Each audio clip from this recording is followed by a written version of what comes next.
أعوذ بالله من الشيطان الرجيم. بسم الله الرحمن الرحيم.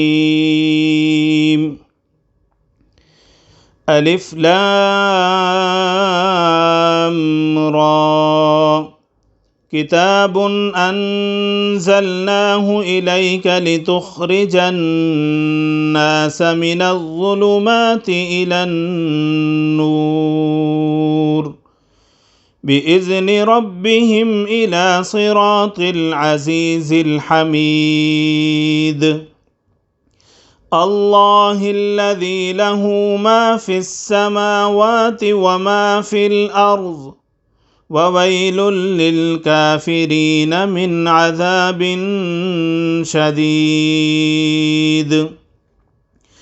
الذين يستحبون الحياة الدنيا على الآخرة ويصدون عن سبيل الله ويبغونها عوجا أولئك في ضلال بعيد.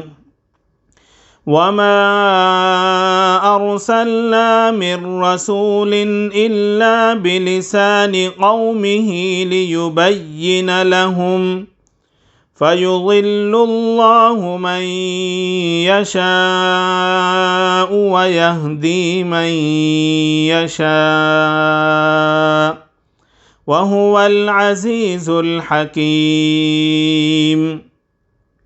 ولقد أرسلنا موسى بآياتنا أن أخرج قومك من الظلمات إلى النور وذكرهم بأيام الله إن في ذلك لآيات لكل صبار شكور.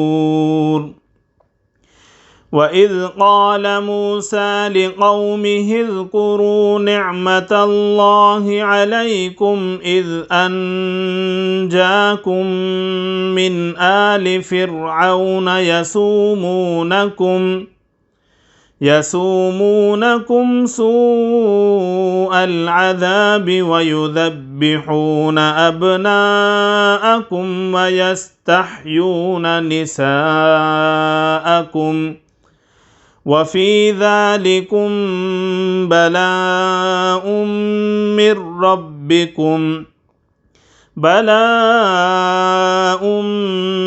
من ربكم عظيم. صدق الله العظيم.